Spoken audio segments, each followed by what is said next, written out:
দর্শক, রাজধানীর ফিলিং স্টেশনগুলোর জ্বালানি পরিস্থিতি জানাতে যুক্ত হচ্ছেন সহকর্মী নিয়াজ মোর্শেদ।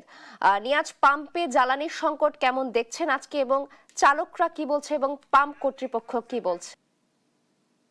যেমনটি আসলে বলছিলেন যে এই মুহূর্তে কিন্তু আপনার আমি আছি যে আসলে রাজারবাগে যে আসলে আপনার পাম্পটি, সেই পাম্পে আছি এবং এই পাম্পে যদি একটু পরিস্থিতি দেখায় সেক্ষেত্রে আসলে আপনার দেখতে পাচ্ছেন যে আসলে সবাই অপেক্ষা করছে। তবে পাম্প কর্তৃপক্ষ বলছে যে তাদের আসলে তেল নেই এখন, তাদের তেল আনতে গিয়েছে। এবং যদি আরেকটু বলি যে আপনার এখানকার যারা আসলে অপেক্ষমান রয়েছে তারা অনেকগুলো পাম্প ঘুরে শেষ পর্যন্ত তারা আপনার এখানে এসেছেন। তবু এখানে এসেও আসলে তারা কোনো সদুত্তর পাচ্ছেন না পাম্প কর্তৃপক্ষের কাছে। পাম্প কর্তৃপক্ষ কিন্তু বারবার আসলে বাইকে ঘোষণা করছেন এখন তেল নেই, তেল আসলে হয়তো বা তারা দিবেন। এবং আমরা পাম্প কর্তৃপক্ষের সাথে কথা বলেছি, তারা বলছেন যে এখন পর্যন্ত আসলে যে তেলগুলো রয়েছে সেটি আসলে সরকারি কিছু গাড়ির জন্য আসলে তাদেরকে সাথে চুক্তিবদ্ধ, সে তাদেরকে দেওয়ার জন্য আসলে আপনার তারা কিছুটা তেল রয়েছে। তবে জনসাধারণকে দেওয়ার জন্য আসলে তাদের পর্যাপ্ত তেল নেই, এমনটি আমাদেরকে তারা জানিয়েছেন। এবং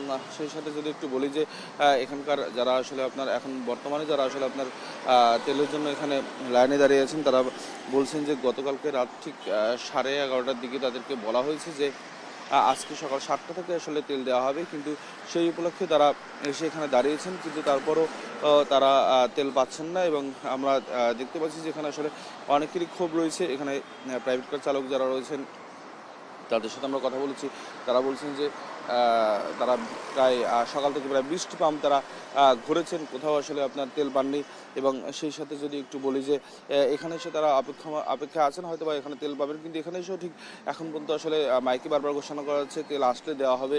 মানে তারা একজন অনিশ্চয়তার মধ্যে এখনও তারা অপেক্ষা করছেন। এই ছিল আমার কাছে সর্বশেষ তথ্য। ধন্যবাদ নিয়াজ। দর্শক, রাজধানীর ফিলিং স্টেশনগুলোর বর্তমান পরিস্থিতি জানাচ্ছিলেন আমাদের সহকর্মী।